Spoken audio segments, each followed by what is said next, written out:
Magandang umaga, Luzon, Visayas at Mindanao. Ang inyo napakinggan ay ang malamyos na tinig ni Donna Cruz. At syempre, naririto po tayong muli sa programang Morning Chill with Senator Francis Tolentino. At lalong magiging chill ang ating umaga dahil kasama natin syempre, wala pong iba kundi si Councilor Miko Tolentino. Good morning, Consi! Gandang umaga po, Ate Cecil. Ayan. Ako si Councilor Miko Tolentino ng Tagaytay City. Ay, Counselor, ang daming nag-aabang na sa'yo, ha? Oo, positive yung ating yung feedback. Oo, na talagang ang daming nag-aabang na ngayong umaga. Nakakatuwa naman. Yes. Kamusta naman na, Consi, ang iyong umaga? Okay naman po, talagang Morning excited chill. na rin ako. Excited na rin ako para sa morning chill natin at sa mga balita natin ngayong umaga. Diyan yata sa Tagaytay, Consi, talagang literal na chill ang umaga, ano? Opo, talagang chill. Araw-araw po. Araw-araw po yan, Ate Cecil. Oo, napajacket ako dyan ng weekend Ganun po. Napadayo ko ng umaga, sabi ko medyo malamig-lamig dito sa Tagaytay, ha? Konsi, unahin na natin yung ating trivia segment ngayong umaga. Ano ba ang ating trivia? Pambungad na natin ang trivia ngayong umaga. Ang tanong, kailan naging syudad ang Tagaytay? Kailan naging syudad ang Tagaytay? Letter A, April 2, 1938.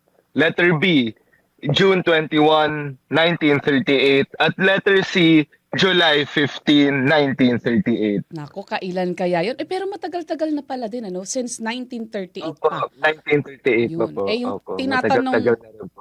yung ating tinatanong sa trivia, yung eksaktong petsa. At kaugnay po Opo. niyan, ay alamin natin yung presyo ng mga pangunahing bilihin. Dahil nasa Pasay City Public Market po ang ating kumaring si Glazel. Glazel, good morning! Magandang umaga, Sir Miko Tolentino at Miss Cecil Villarosa. Ngayon po ay narito tayo live sa Silverio Market ng Parañaque. Sa kasalukuyan, ang presyo ng bigas dito ay may 47 pesos kada kilo ang pinakamababa. Sa 62 pesos kada kilo naman ang pinakamahal. Ang karne, gaya ng laman ng baboy, ay 380 kada kilo. Ribs na 360, atay ng baboy na 250 at liempo na 420 kada kilo. Habang 220 kada kilo naman ang presyo ng manok. Para sa isda, ang presyo ng galunggong ay 280, tahong na 100, bangus na 200, tulingan na 240, tilapia na 160, at matambaka na 300 pesos kada kilo. Sa usaping gulay naman, ang presyo ay ang mga sumusunod. Ang carrots na 120 kada kilo, patatas na 150, repolyo na 120, sayote na 50 pesos, kamatis na 80 kada kilo, bawang na 160, sibuyas na 170, luya na 200 at siling labuyo na 300 kada kilo. Sir Miko, Miss Cecil. At sino naman ang titira dyan na masiswerte tatanggap ng item ngayong umaga? Ang maswerte pong nakatanggap ng ating token winner ay si Ate Annabel Pabre. Isa po siyang vegetable vendor. Anong pangalan ulit, Glazel? Annabel Pable. Ayos, Ate Annabel. Good morning, Ate Annabel. Naku, kasama natin si Councilor Miko. Gaganda yung umaga mo pag nakausap mo si Consi Miko. Hi, Hello po, magandang umaga po ate. Magandang umaga. Magandang umaga. Kamusta po ang benta dyan? Okay lang. Sapat ba yung kinikita nyo ngayon sa gastusin nyo sa araw-araw? Gastusin araw-araw? Oo. Sapat ba yung kinikita nyo? Tama lang nakikita po. Ayun. Tama lang. Tama naman. At least hindi kapos, ano? Ate Annabel. Ayun ang importante. Ano ba yung mabenta dyan sa mga gulay mo, Ate Annabel? Talbos, saka pichay, down sili. Ayun. Si... At suot na konsi ni Ate Annabel yung Ang ganda yan. Maraming salamat po sa suporta. Ayun, kita mo naman, na si Ate Annabel Consi. Tingnan, nakikita mo ba si Ate Annabel ngayon? Opo. Talagang Gina G siya. Oh. Guwapa. Gina G siya habang suot yung apron at yung sombrero. Ayun. Ate Annabel, thank you. Konsi, baka may mga pa-shoutout si Ate Annabel, ano? Baka meron po kayo gustong batiin ng mga kamag-anak sa probinsya. May gusto po ba kayong batiin sa probinsya? Ay, wala po. Nating mahihayin si Ate Annabel. Oo nga po. Ayan, Councilor Miko, itatampok muna natin itong mga mahalagang mga aktibidad ng ating mga kababayan abroad. Ano-ano ba yung mga kasama dyan, Councilor Miko? Ang mga balitang may kaugnayan sa pagsusulong ng mga kapakanan ng ating mga kababayan sa ibang bansa. Ayun, at ito na yung ating unang balita. Alam niyo ba na meron palang National Maritime Polytechnic ang Department of Migrant Workers? Dito po isinasagawa ang mga safety training at yung mga career boosting courses para sa mga Filipino seafarer. Ang NMP ang natatanging Government Maritime Training and Research Center sa Pilipinas na itinatag noong May 1, 1978 sa bisa ng Presidential Decree No. 1369. Naging attached agency po ito ng Department of Labor and Employment o DOLE noong 1987 sa pamamagitan po ng EO 126. Sa pagkakalikha po ng Department of Migrant Workers noong 2021, naging bahagi na ito ng kagawaran sa bisa po ng Republic Act No. 11,641 at kasalukuyan nga pong nasa pangasiwa ng Office of Sea-Based OFW Concerns ng DMW. Narito po at ating panoorin ang maigsing video ni NMP Executive Director Victor Del Rosario.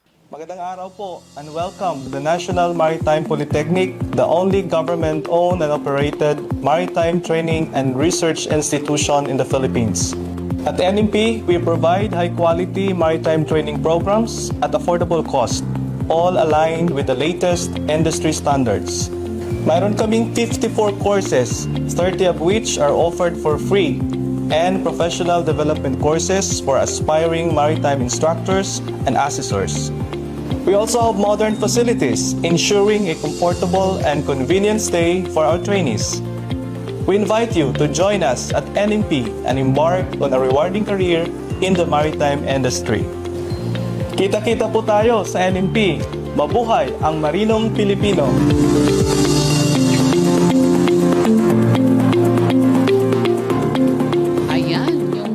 National Maritime Polytechnic ng Department of Migrant Workers. At sa iba pang balita, Councilor Miko?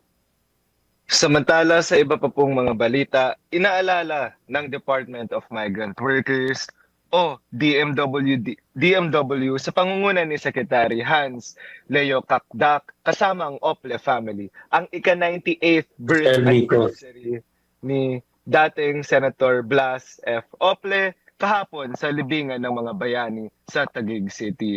Si Blas Ople ang tinagurang father of the Philippine Labor Code at the father of overseas employment dahil sa kanyang pagtutok sa kapakanan ng mga manggagawang Pinoy dito sa bansa at sa abroad noong siya ay nabubuhay pa. Nagsilbing siyang Secretary of Labor and Employment noong administrasyon ni Pangulong Ferdinand Marcos Sr. 1975 nang siya ay mailuklok bilang Pangulo ng 60th General Assembly ng International Labor Organization. Siya ang unang natatanging Pinoy na nailuklok sa nasasabing pwesto. Pinarangalan siya noon ng Gold Medal of Appreciation mula sa ILO dahil sa kanyang kontribusyon sa social justice hindi lang sa Pilipinas kundi maging sa international community. Yan, pagka OFW na pag-uusapan at usaping paggawa, malapit din yan sa inyong puso, di ba, Consi Miko? Yes po. Ayan. Yes po. Kaya ganun din, syempre, kay Senator Francis Tolentino. At karagdagan pa pong balita, binuksan na ang Bahay Kalinga Daycare sa Riyadh, Kingdom of Saudi Arabia. Pinangunahan po ni Department of Migrant Workers o DMW Secretary Hans Leo Kakdak ang pagpapasinaya nito kasama si Charge d'Affaires Romel Romato ng Philippine Embassy sa Saudi Arabia. Ang Bahay Kalinga Daycare ang nangangalaga sa mga anak ng mga OFW na kasalukuyan pong nanunuluyan sa shelter houses na pinapangasiwaan ng DMW. Layunin po ng daycare ang magbigay ng basic learning experience at socialization skills sa mga rescued Filipino children sa Saudi habang sila inihanda para sa kanilang repatriation pabalik ng Pilipinas. Pinag-aaralan na ng Commission on Filipinos overseas ang pagtatayo ng mga Philippine schools sa iba pang bansa na mayroong mataas na bilang ng Filipino communities. Sinabi ng CFO Secretary Dante Ang II na ang inisyatibong ito at para maitiyak na nakapag-aaral ang mga anak ng mga Filipino abroad at naka-align ang kanilang edukasyon sa kasalukuyang kurikulum sa Pilipinas. Sa pamamagitan nito ay mabilis silang makapag-adopt sa education system sa Pilipinas sa oras na sila ay babalik na dito sa bansa.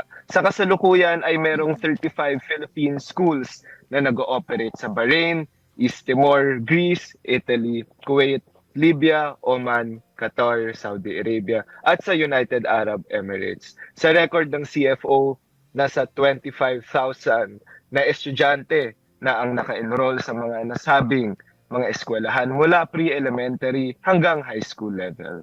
Ayun, ang dami pala mga good news sa abroad para sa ating mga kababayan. Po si Almico at Ate Cecil. Ayan. Magandang umaga po, Kap Noel. Opo, magandang umaga po. At isang mapagpalaw mga Diyos po sa lahat ay inyong manonood. Ayan. Opo. Gaano po karami yung populasyon nyo dyan sa barangay nyo? More or less po 100,000. Malaki. Malaking barangay pala kayo. Malaking Opo. barangay, opo. Ay- Ano po ba yung mga kadalasang problema sa inyong barangay na hinaharap nyo? Medyo nakokontrol naman natin lahat pero hindi nawawala ang problema po ng yung kalinisan, may konti po tayong petty crime, pero sa tulong po ng ating mga constituent, tuloy-tuloy po ang pag-improve po natin sa mga larangan po yan. Opo. Sa inyo, Kap, ano yung mga naging solusyon nyo para sa mga nagiging problema ng inyong barangay? Tulad nga po na sinabi nyo, yun sa kalinisan po. Tayo naman po hindi perfecto, pero talaga meron pa rin ilang mga pasaway o walang disiplina. Pero hindi po tayo tumitigil sa tulong ng ating mga empleyado. Araw-araw po tayo naglilinis, nagkakaroon ng mga training, seminar sa tulong din po ng ating city at national upang mapanatili po nating malinis. Lalong-lalo na po ang ating creek ngayon pong panahon na tag-init, ay malinis po para sa panahon po ng tag-ulan na hindi po tayo gaano magbaha. Ayun. May mga bahaing lugar ba dyan sa inyo, Kap? Saan ho ba malapit ito Meron. ng barangay? In between po kami ng BF Homes, ay yung SM Sukat. So meron po kami ilang mga binabahang lugar. Halos po kasi marami kaming creek. Aha. So sa pakipagtulungan ng aming mga mamamayan, tayo po palagi po naglilinis kahit na kung sa anong panahon, tuloy-tuloy po tayo sa paglilinis ng ating mga creek. At tayo rin po sa Parañaque, isa po kami sa merong MRF sa aming barangay. Kahit na po yung aming lugar ay talagang urbanized na po, meron pa rin po kaming MRF. At ito po sa tulong ng ating mga DNR, DOST. Kasi po meron po tayo sa MRF natin mga mushroom garden, meron po tayo mga bee culture, marami po tayo sa pasilidad natin at dito po kami tinitingala sa programa po ng ating kalikasan. Ano po yung mga nakalatag yung programa para sa 2025? Marami po. At isa po dyan, alam naman po natin ang buwan ng Marso ay buwan ng sunog. So tayo po ngayon, lahat po ng ating komunidad, lalo na po yung nasa informal settler natin, ay nagtatayo po tayo ng mga tangke, overhead tank for the emergency, mga paglalagay po sa mga kanto ng fire extinguisher. At isa po kami sa barangay sa buong NCR na meron po kaming sariling competition na community fire Olympics na partisipasyon po ng mga komunidad. Hindi po ito paswelduhan, ito po yung mga volunteer sa mga komunidad. Ganun. Fire Maganda Olympics. First time ko narinig yun, Councilor Miko, yung Fire Olympics. Ito pong Fire Olympics na to ay nagkakaroon po tayo ng competition sa mga komunidad kung paano magsugpo nang gumagawa po tayo ng temporary na may sunog at papatayin po nila gamit po yung tubig, bucket relay, fire extinguisher, paano po magbigay ng first aid, paano mag-rescue. So po ang ginagawa po natin, empowerment po ng komunidad. para hindi po lahat nakaasa sa gobyerno.